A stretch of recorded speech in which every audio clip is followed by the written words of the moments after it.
Pakistani media चैनलों में इन दिनों एक अफवाह तेजी से फैल रही है कि भारत के राफेल लड़ाकू विमान भारतीय वायुसेना की नेटवर्क प्रणाली से अलग थलग ऑपरेट करते हैं। लेकिन जमीनी हकीकत यह है कि राफेल न केवल पूरी तरह एकीकृत हैं, बल्कि वायुसेना की नेटवर्क सेंट्रिक युद्ध नीति का एक केंद्रीय स्तंभ बन चुके हैं। इस एकीकरण की बुनियाद है AFNet यानी एयर फोर्स नेटवर्क, जिसे वर्ष 2010 में स्थापित किया गया था। यह एक फाइबर ऑप्टिक आधारित सुरक्षित डिजिटल नेटवर्क है जो भारत के दर्जनों airbase, command centres, radar station और फाइटर जेट्स को जोड़ता है। साल 2020 में जब राफेल फ्लीट को भारतीय वायुसेना में शामिल किया गया, तभी उसे इस नेटवर्क से जोड़ा गया। अब राफेल विमान मिराज 2000, सुखोई 30 MKI और स्वदेशी तेजस के साथ रियल टाइम में डेटा साझा कर सकता है, जिससे युद्ध के मैदान में तालमेल और प्रतिक्रिया समय में भारी सुधार हुआ है।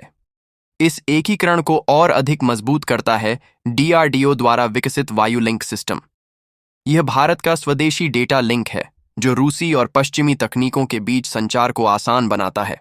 अब राफेल जैसे फ्रांसीसी जेट सुखोई जैसे रूसी विमानों के साथ एकजुट होकर संयुक्त ऑपरेशन चला सकते हैं। इसकी एक मिसाल वर्ष 2024 में हुए बहुपक्षीय युद्धाभ्यास तरंग शक्ति में देखने को मिली, जहां राफेल, तेजस और मिराज 2000 विमानों ने मिलकर अभ्यास किया। इस ऑपरेशन में 13 देशों ने भाग लिया था और राफेल ने मल्टी प्लेटफॉर्म समन्वय में अपनी क्षमता का परिचय दिया। 2019 के बालाकोट स्ट्राइक के अनुभवों के बाद वायुसेना ने अपने विमानों में सॉफ्टवेयर डिफाइंड रेडियो SDR लगाने की प्रक्रिया शुरू की।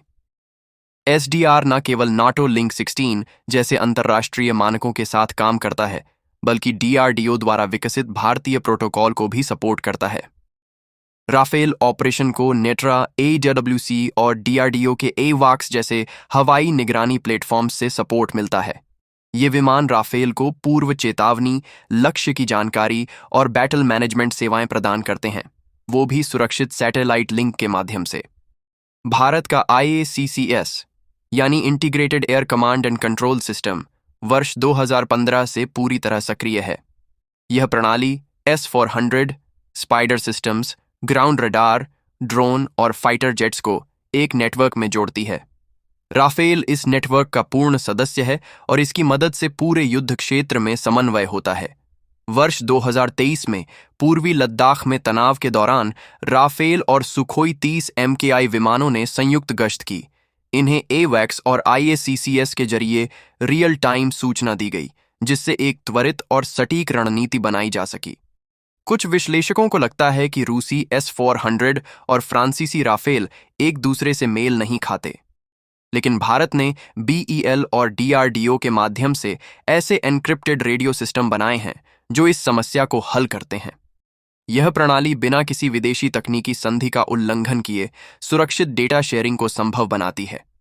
भारत की सबसे बड़ी ताकत है स्वतंत्रता और लचीलापन। भारत ना तो नाटो सदस्य है और ना ही किसी एक सैन्य ब्लॉक पर निर्भर। इसलिए भारत ने पश्चिमी, रूसी और स्वदेशी तकनीकों को मिलाकर एक दुर्लभ और शक्तिशाली सैन्य संरचना बनाई है। इसलिए ये कहना पूरी तरह गलत है कि भारत के राफेल जेट अलग थलग हैं।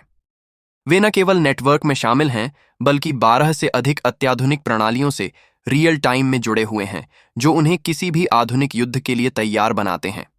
अगर आपको ये जानकारी पसंद आई हो तो वीडियो को लाइक करें, शेयर करें और हमारे चैनल को सब्सक्राइब करना ना भूलें।